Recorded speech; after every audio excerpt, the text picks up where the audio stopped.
Boxing King Media in association with Boxer with the other King Malik Scott. Yes. Welcome to the UK. Here on the influencer scene, I believe, for the first time. Yes, yeah, first time, and I have a 6'4" southpaw that I'm training, temper, good reflexes, disciplined young man, and he has the kind of style that can give anybody trouble, and that's what we plan on doing Saturday.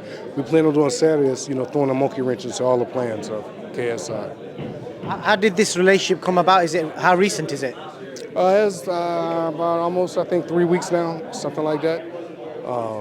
His people got in touch with me through a mutual friend, and we made the connection. We did our first session. The chemistry was good, and we took it from there. Interesting stuff. So I'm guessing you will have seen his fight with Slim. That was a big, that was his first proper big, moment, and it was a 50-50 fight up until the moment it got stopped. Yeah. So what did you kind of learn from watching that, and what did you think you could add to his game? As far as what I could add to his game, everything he does good, I could just make sure he do it more.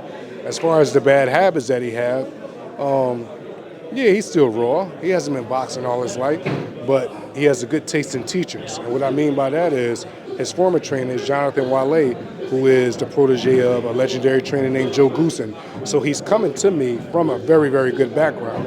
All I can do is add on to everything that they have done already. And I'm going to try my best to do that. And I'm not going to try my best, I am going to do that. And, Tipper has a better shot at getting this done, more than people is giving him credit for. How well are you aware of KSI and this whole influencer misfit scene? I'm aware of him, but not like I'm aware of, we'll say, fighters. But his market is big. His market, I'm more impressed with his. He's the biggest. Absolutely, his market is pretty big. I'm more impressed with his marketing. You could say, his boxing skills, but he's someone else. He hasn't been boxing all his life, so it's good entertainment. I'm enjoying it so far. I have a great young man that I'm training in temper. He's not just a good boxer, or you could say someone that's willing to learn, but he has a good heart. He's a good person, and we're going to put tons of humility on display come Saturday night. Well, I look forward to it. Have you got like a quick prediction for us? Victory. That's all. Yes. I can't let you go without asking you about the main man himself, Deontay Wilder. Came back with a brilliant first-round knockout. With him not caught up since. Has he back training again? Have you guys spoke with each other when the camp will start again? Yeah, we talk to each other. You could say almost every day. A few days we skip because we both got our own lives. Deontay is looking to fight the best that's available, but they have to make themselves available. You can't be saying Deontay Wilder's name, then when Deontay Wilder sends you a contract, you say, no, I'm going to go fight Blase Blip or whoever. He's willing to fight whoever. He's willing to do good business, and whoever's available. And right now, it looks like Andrew Ruiz is our mandated, opposition. So, whoever it is, as long as Deontay is disciplined, moving, and fighting with tons of humility, can't nobody, in my opinion, go more than 3 or 4 rounds with him. It's just all up to him. And have you got a rough date or idea when that fight may happen? No dates at all. And unfortunately, that's just because the way how the business is set up. If a date is not literally signed, you never know when the fight is going to happen. So all we could do is continue to what do we call pre-train? Stay in pre-training camp, work on the fundamentals. Keep Deontay focused as much as possible, and whenever these guys is available, we'll be willing to fight. What did you make of Anthony Joshua? It's not official, but it sounds like from rumours he's chosen Derek James as his next trainer. What do you make of that change? I think, well, as far as the trainer, I think he made a very good choice. But in my humble opinion, I say this with all humbleness, but it could be taken however. I don't think AJ needs a new trainer. I've been saying that for a while now. I think Robert McCracken was perfect for him. But obviously when fighters lose, things change and change your hearts and all that. I think the issue maybe with AJ may be an internal thing. This may be a mirror issue. That's just my opinion. As far as Derek James, you could go look at my social media, you can go look at my other interviews. He's one of the best trainers in the world. I used to watch him as a kid when he used to fight. I used to film study him as a kid when he used to fight. And when he went as a trainer, I always studied him. He did it. I think he's trainer of the year now, in my opinion. It's deserved. It's not a commercial trophy that they give him. He really deserved it. The stats speak for itself. He earned it. And I like the choice that AJ made, but in my personal opinion, I don't think AJ needs a new trainer. I think AJ has internal issues. What do you think of the fact that he's gone from Robert Garcia to Derek James, to obviously different types of trainers? Do you think if you forget about the internal issues, will that add or benefit him in any way? Robert? I actually thought Robert did a good job with the last fight with Usyk, but obviously it has to be more than, you just never know. You hire Robert Garcia, you lose the fight, but you look better than you did the first fight with Usyk, but Robert still get, not fired, but he still get let go, and you search for another trainer. So now what happens if, so I think the sales pitch may be he get a way lesser opponent, look good against someone lesser, then once he look good, he say, it's because of the trainer that I got.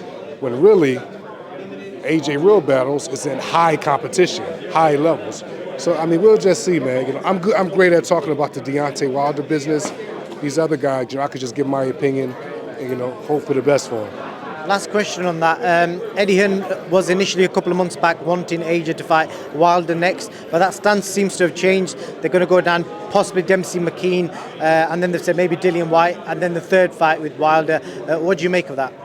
I think if my personal opinion, if they're looking for any type of tune-up, quote unquote, I got Gerald Washington ready to fight any and everybody. I heard at one time Gerald Washington was one of the opponents that they was thinking about seeking.